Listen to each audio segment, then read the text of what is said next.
La Edad Media, yo voy a distinguir y voy a insistir en la diferencia que hay entre la Edad Media histórica y la Edad Media literaria. Yo ahora voy a hablar de la Edad Media histórica. La Edad Media histórica es un larguísimo periodo de tiempo, de hecho ocupa prácticamente 1000 años, y la Edad Media histórica iría desde el siglo V hasta el siglo XV. Ya os he dicho que son 1000 años. ¿Qué ocurre para que nosotros digamos que la Edad Media empieza en el siglo V? Que cae el Imperio Romano de Occidente, el Imperio Romano de Oriente cae más tarde, el de Oriente, que es Bizancio, cae más tarde.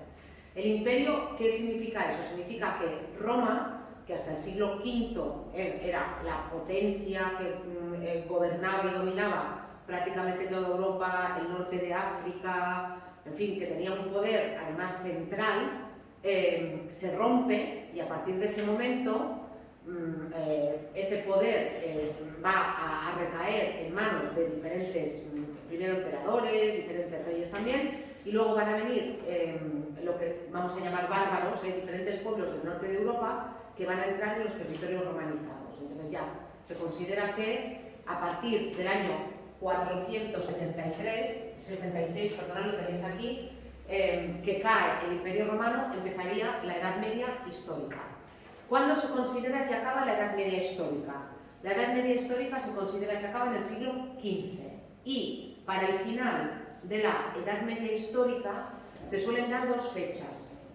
La primera fecha que se da, yo creo que la tenéis escrita en algún sitio y si no la tenéis escrita la tendría que haber escrito, la primera fecha que se da es el año 1476, no importa que recordéis el año exacto, que es el año, perdonad, 1453, olvidad, 1453, que es el año en el que cae el Imperio Romano de Oriente, es decir, Bizancio.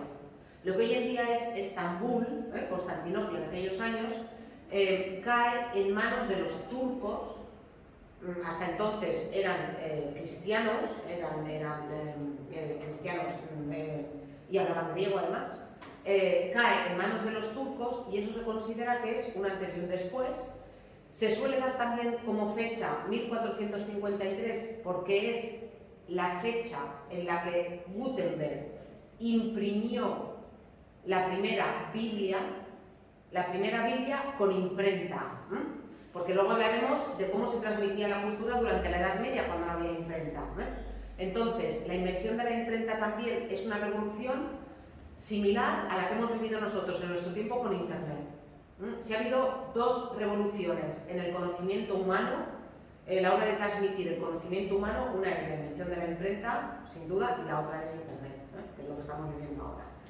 Y también se suele dar como fecha 1492, que es el año en que sabéis que Colón llega a América. Por tanto, no importa que recordéis la fecha exacta, pero sí que tenéis que recordar que la Edad Media iría entre el siglo V y el siglo XV, esos 1000 años prácticamente. Esos periodos de la Edad Media en realidad no tienen exactamente las mismas características en todo momento. La península ibérica en el siglo V tiene muy poco que ver con la península ibérica en el siglo XV. En esos 1000 años, en realidad, podemos distinguir tres periodos, lo que se llamaría la Alta Edad Media, lo que sería la Baja Edad Media y y después la Primera Edad Media.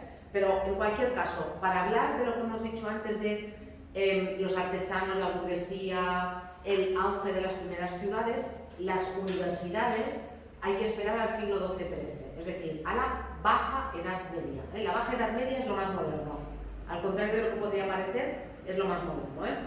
Vale, en esa época, luego lo veremos en un mapa, la península ibérica va a estar marcada fundamentalmente por la convivencia de tres culturas.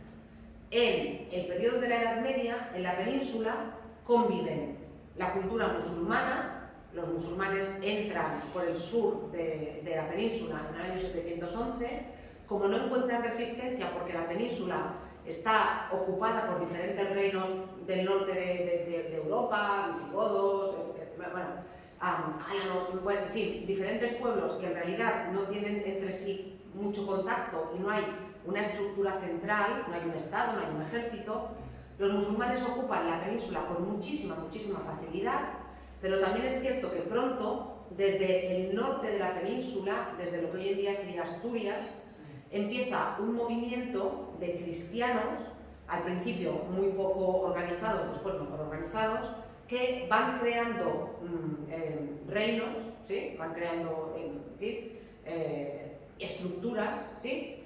Para ir expulsando a los musulmanes, para sacarlos de la península, y al mismo tiempo van a ir dándose codazos a un lado y a otro, también para hacerse con el poder en la península. Entonces, lo que algunos llaman reconquista y otros llaman conquista, ¿sí? Es ese proceso por el cual los cristianos expulsan a los musulmanes de Al-Ándalus, que era como los musulmanes llamaban a la península ibérica cuando la ocuparon, ¿sí? Aparte de los musulmanes y de los cristianos, en la península ibérica también había un grupo importantísimo de judíos. Los judíos constituían un grupo muy importante, no tanto en número, aunque eran muy numerosos, constituían un número muy importante porque, por ejemplo, las finanzas, todo lo que tenía que ver con prestar dinero, estaba en manos de los judíos. Lo vais a ver en Siria. En un momento dado, cuando el protagonista de la obra, necesita dinero, va a un prestamista judío. Los banqueros, los primeros banqueros eran judíos. ¿Por qué? Porque resulta que la religión católica prohibía dejar dinero a interés. Si tú prestabas dinero a interés, cometías un pecado. Para la religión hebrea, para los judíos, no era ningún pecado. Claro, ¿cuál es el negocio de los bancos hoy en día? El negocio del banco hoy en día es que tú le pides una hipoteca, la casa te cuesta 100.000 euros y acabas pagando 300.000. Vas a pedir un préstamo del coche y el banco te deja 20.000 euros, pero tú no le devuelves al banco 20.000, le devuelves 30.000. Pero en la Edad Media los cristianos no prestaban dinero a interés. Tú le podías prestar dinero a un amigo. En definitiva, lo que te hacían es vender el dinero. Ya, pero ¿qué es lo que te hacen hoy en día los bancos? Eso, pero como no lo hacían los cristianos, al final eran los judíos los que tenían el poder económico.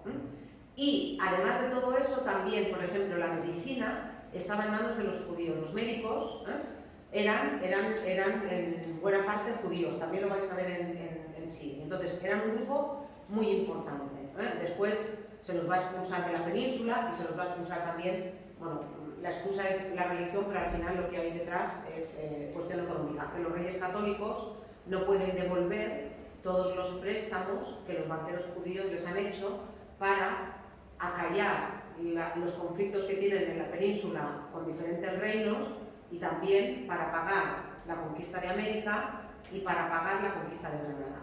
Y cuando los reyes católicos ven que no pueden devolver el dinero, ¿qué hacen? Expulsan a los judíos y así no les tenemos que devolver el dinero. Entonces, aparte de todo eso, tenéis que pensar que durante la Edad Media la gente no viajaba por placer. Y de hecho había muchísima gente, pero había muy poca gente que viajara. Lo más normal era que si tú habías nacido en una aldea, durante toda tu vida no te movieras probablemente más de 20 kilómetros alrededor de tu aldea. Era muy raro que la gente se moviera, porque pensad además que trabajar el campo con animales, etcétera, necesita que estés allí, es un trabajo diario. Además de todo eso, los caminos eran sitios muy peligrosos, donde había gente que no tenía tierras y que no tenía para comer y que asaltaban a los que pasaban por allí. Entonces, era muy normal que la gente no se moviera, pero sí que había fundamentalmente dos tipos de viajes. Estaban las peregrinaciones. Por ejemplo, en el caso de la península ibérica, la peregrinación a Santiago de Compostela. ¿Os suena lo del Camino de Santiago, verdad? Y era muy importante porque a través del Camino de Santiago entraban ideas nuevas, formas artísticas nuevas, conceptos que no existían, porque es una época en la que no hay medios de comunicación. No hay televisión, no hay radio, no hay internet, no hay periódicos. Entonces era muy difícil que las ideas llegaran y además la gente se movía muy poquito, entonces más difícil todavía. Pero el Camino de Santiago, en el caso de la península, sí que supuso una vía de entrada de nueva cultura. Y además de todo eso, tenemos las cruzadas, que eran expediciones, guerras cristianas para recuperar los sitios sagrados, Jerusalén. Entonces se montaban, a lo mejor os suenan los templarios, seguramente os suena, vale, eran órdenes que se crean para ir a liberar los lugares sagrados que habían caído en manos que no eran cristianas. Vale, ya os he dicho lo de las tres culturas, la cristiana, la árabe y la judía, y cómo funcionaba la sociedad medieval. Mirad, la sociedad medieval funcionaba así. La sociedad medieval no era una sociedad como la que nosotros tenemos hoy en día. Hoy en día nosotros tenemos una sociedad de clases. De clases sociales. Vale. Y tú perteneces a una clase o a otra fundamentalmente por el dinero que tienes. Hoy en día se considera que alguien es de clase alta si tiene dinero y alguien es de clase baja si no tiene dinero. Básicamente. Hay dos clases. Bueno, clase media. Cada vez hay menos clase media, pero digamos, por ejemplo, yo que sé, un abogado o un médico son clase media, en teoría. En teoría. Bueno, en la Edad Media no funcionaba así. En la Edad Media funcionaba la sociedad que se llamaba sociedad estamental. Y tú pertenecías a un estamento en función de la familia donde habías nacido. Y no te podías mover de ese estamento, excepto una pequeña movilidad con el clero, que luego os explicaré. La inmensa mayor parte de la sociedad medieval la constituía lo que se llamaba el tercer estado, que eran los no privilegiados. Era aquí donde teníamos al campesinado, donde teníamos a los artesanos, el que arreglaba los zapatos, el que herraba los caballos. Era aquí donde estaban los mendigos, todas esas personas que os he dicho que vivían en los caminos, porque cuando no podían pagar los impuestos a los señores o a la iglesia, perdían las tierras. Y cuando perdían las tierras no tenían nada. Entonces había muchísima gente que vivía en el campo, que vivía, de pedir, de mendigar o de robar directamente. Y después también, como os he dicho antes, a partir del siglo XII, a partir del siglo XIII, nos vamos a empezar a encontrar con una burguesía, que es gente que vive en los burgos, es decir, en las ciudades, ¿sí?, que tienen dinero. Ya no son simplemente los zapateros que arreglan los zapatos. Es el señor que tiene una tenería, que es donde se curten las pieles, que compra pieles a gran escala y luego vende pieles. Sí, entonces ya tenemos allí, atención, una clase social que no es privilegiada, pero que tiene dinero. ¿A partir de qué? A partir del siglo XII-XIII. La burguesía a partir del siglo XII-XIII. Claro, ¿qué ocurre con estos que son los no privilegiados? Lo más curioso es que estos que son los no privilegiados son los únicos que pagan impuestos. Los que no tienen nada son los que pagan impuestos. Y pagaban impuestos a la nobleza y pagaban impuestos a la iglesia. A la iglesia se le pagaba un impuesto que se llamaba diezmo, que era una décima parte de lo que la iglesia calculaba que tú tenías que cultivar. Pero si por ejemplo aquel año venía una inundación o venía una mala cosecha, daba igual porque tú tenías que pagar lo mismo. Y si no tenías para pagar en grano, tenías que pagar en dinero. Y si no tenías para pagar en dinero, te quitaban la tierra. Entonces, los campesinos pagaban al señor feudal, que era el dueño de las tierras, y los campesinos además pagaban a la iglesia. Luego es verdad que había esclavos, había siervos, había hombres, pero bueno, yo estoy contándolo así en rasgos generales. ¿Qué más? Vale, la burguesía también pagaba impuestos, naturalmente, o sea, los que, en teoría, los no privilegiados, los que menos tenían, eran los que más impuestos pagaban, ¿vale? Aparte de todo eso, ¿qué teníamos? Teníamos la nobleza y el clero. Los nobles, que eran los que tenían dinero, estos eran los que no pagaban impuestos, sino que recibían los impuestos. Y el clero, que era la iglesia, Estos, que también tenían mucho dinero, porque recibían herencias, diezmos, etc., también recibían el dinero y tampoco pagaban impuestos a nadie. Esta pirámide estamental, como os he dicho, no tenía movilidad. Si tú habías nacido aquí, por mucho dinero que tuvieras, por ejemplo, los burgueses nunca llegaban a ser nobles y siempre tenían que pagar impuestos. Estaba siempre aquí. La única movilidad pequeña era, si tú pertenecías al campesinado, podías llegar a formar parte del clero, pero del bajo clero. Es decir, podías llegar a ser un monje en un monasterio, pero de los que cultivaban la tierra, porque en los monasterios había monjes de los que cultivaban la tierra y de los que se dedicaban a que otros cultivaran la tierra también para ellos. O podías llegar a ser monja, también lo mismo, en un monasterio, pero en un convento, pero siempre, no serías nunca madre superiora, no serías nunca abadesa, ¿sí? Porque eso era normalmente para los hijos segundones, El hijo de la nobleza, el hijo mayor, el primogénito, era el que lo heredaba todo, y luego normalmente el segundo hijo era el que iba para la iglesia. Y si la familia era muy noble, iba directamente para el obispo, o alguno hasta para papa. ¿Sí? Repito, esto era la pirámide estamental. Y, atención, el rey que tenéis aquí arriba, ¿lo veis? El rey que tenéis aquí arriba, en realidad durante la Edad Media el rey era un señor feudal más. No existía un estado con un rey que gobernara para todo el territorio. El rey era un señor feudal que tenía a su vez otros señores feudales que le debían fidelidad, y cuando el rey tiene una batalla importante tiene que llamar a los señores feudales, cada conde, por ejemplo, con su ejército, y el rey luego los tiene que pagar para que luchen con él. No será luego hasta más adelante, hasta el siglo XV, XVI, donde ya nos vamos a encontrar con reyes que de verdad tengan poder, como lo que entendemos hoy en día, que es el poder de las monarquías absolutas, pero en aquella época no era así. Entonces, así funcionaba la sociedad testamental, con los tres estamentos que os he dicho: la nobleza, el clero y el tercer estado o el pueblo llano. Mirad, esta sociedad testamental funcionaba como os he contado antes, con el beneficio y el vasallaje. Los vasallos eran los que estaban siempre por debajo de alguien que estaba por encima.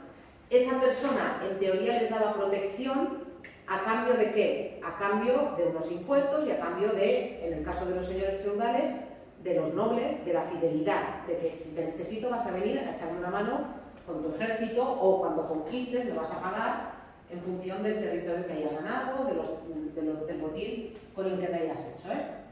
Todo esto tenéis que situarlo en una época en la que prácticamente nadie sabía leer ni escribir. Y la cultura estaba en manos de la Iglesia. Había muchos señores feudales, condes, reyes, que no sabían leer ni escribir, que tenían un secretario que les leía y que les escribía los documentos, porque no había necesidad de leer y escribir.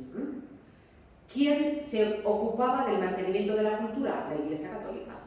La Iglesia, ¿dónde? Fundamentalmente en los monasterios, lo veremos ahora, ¿vale? Todo esto que os he explicado se refiere a la Edad Media, y repito, no es a partir del siglo XII-XIII cuando vamos a encontrar ciudades, a partir del XII-XIII vamos a encontrar ciudades, pero hasta el XII-XIII nos vamos a encontrar con poblaciones pequeñas, que normalmente se organizan alrededor de un castillo, ¿sí? Y cuando hay algún tipo de problema, la gente se refugia en teoría en el castillo y el señor feudal les da protección, que eso lo vais a ver también en la novela. Ahora ya sí, si hablamos de la literatura medieval, y luego situaremos la literatura medieval española, pero si hablamos de la literatura medieval en general, la literatura medieval tiene 4 características, y lo que os voy a contar vale para la literatura en castellano, para la literatura en catalán, para la literatura en francés y para la literatura en italiano. Tiene 4 características. En primer lugar, os he dicho que la mayoría de la gente no sabía ni leer ni escribir. ¿Quiere decir eso que no hubiera literatura? No. Literatura ha habido siempre. Hoy en día todavía hay pueblos en el mundo que no saben leer y escribir. Hay tribus en el Amazonas que no tienen escritura, pero tienen literatura, porque cuentan historias por la noche allí al calor del fuego, porque transmiten poemas, tienen literatura. hacen como pequeñas representaciones teatrales, de forma oral. Por tanto, durante la Edad Media, en que la mayoría de la población era analfabeta, la literatura se transmitía de forma oral. Además de todo eso, en la Edad Media, la literatura era anónima. Como se transmitía de forma oral, y a mí me habían contado un cuento y luego yo lo contaba a otra persona y ya cambiaba cosas, y esa otra persona lo contaba y ya cambiaba cosas. Además, ni se sabía quién lo había inventado, ni se tenía la conciencia de este es mi cuento, aunque yo hiciera modificaciones. No existía nada parecido a los derechos de autor de ahora, al copyright, todo esto no existía, porque la literatura se transmitía, como os he dicho, simplemente de forma oral, en la mayoría de los casos, y muchas veces ni siquiera se sabía quién era el autor primero de aquello que se había escrito. En la literatura en castellano hay que esperar hasta el siglo XIII para encontrar al primer autor al que se le ocurre firmar con su nombre. El poema del Mío Cid, que es la primera obra de literatura medieval de la que vamos a hablar, es anónima. No se sabe quién es el autor. Entonces, nos vamos a encontrar con muchas obras que son anónimas porque los autores no las firmaban, porque no había conciencia de autoría. Aparte de todo eso, la literatura medieval tiene una finalidad, en general, moralizante o didáctica. La literatura tenía que servir para enseñar cosas o para enseñar comportamientos. Y muchísimas veces la literatura servía para enseñar religión. Uno de los grandes temas de la literatura medieval es la religión. El otro gran tema es el tema bélico, las guerras, las conquistas, también ya os explicaré por qué. Y finalmente, la literatura utilizaba fundamentalmente el verso. ¿Todo el mundo sabe cuál es la diferencia entre el verso y la prosa? El verso es la poesía. A mí me lo he explicado David con esto. El verso es la poesía y la prosa es esto. La prosa es la forma natural que tenemos de hablar y escribir. Yo cuando hablo en prosa.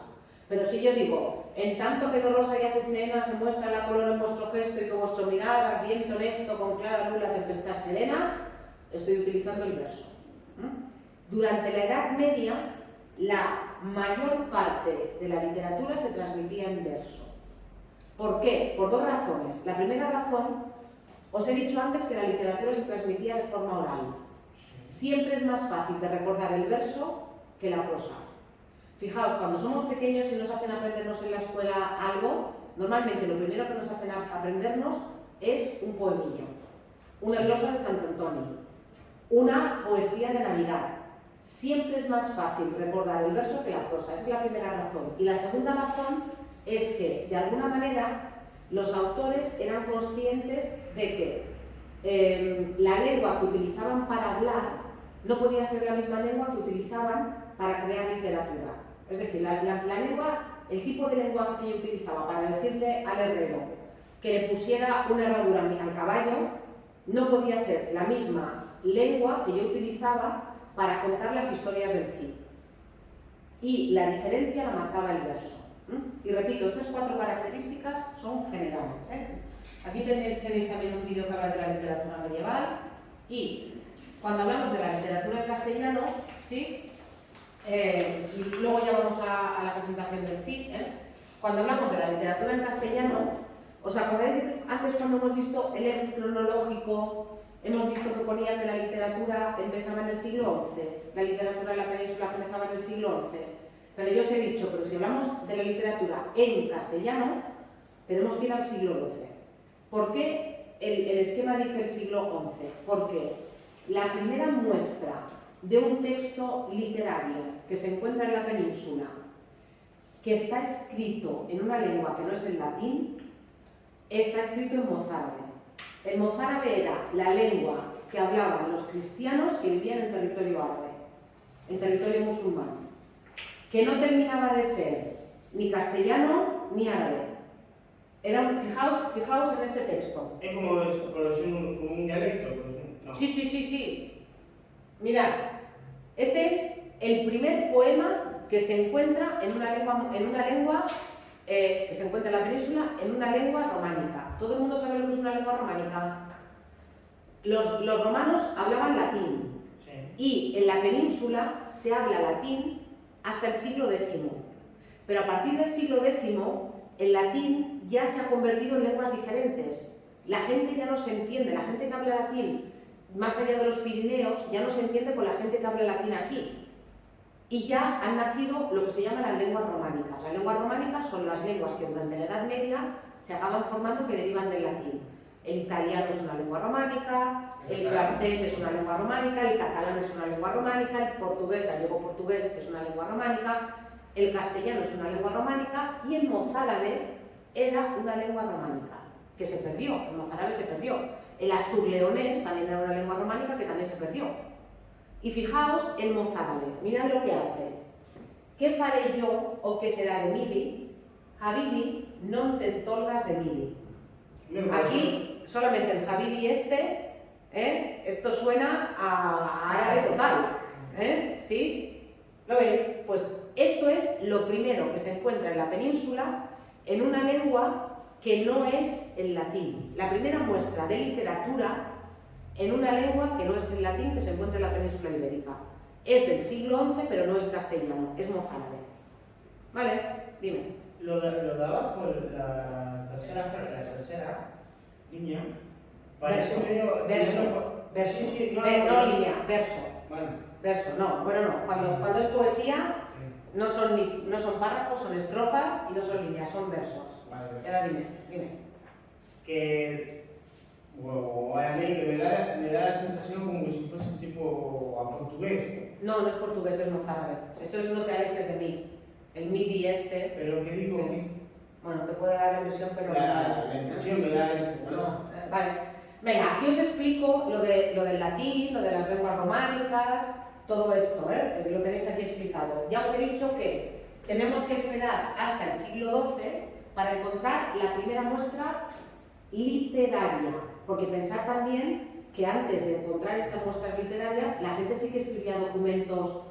Si yo le compraba un caballo a él, íbamos a hacer probablemente un contrato. Ese contrato, para que nos entendiéramos cuando ya no hablábamos latín, lo íbamos a hacer en castellano, pero eso no es literatura. Sabemos que antes del poema del Mio Cid hubo literatura en castellano, pero que se ha perdido. La primera muestra de literatura en castellano es del siglo XII y es el poema del Mio Cid. ¿Vale? El próximo día nos ocuparemos de esto, porque ahora lo que voy a hacer es presentaros el libro que justamente habla del Cid. No me voy a grabar, porque si no el vídeo va a ser muy largo y porque además ya lo tengo del otro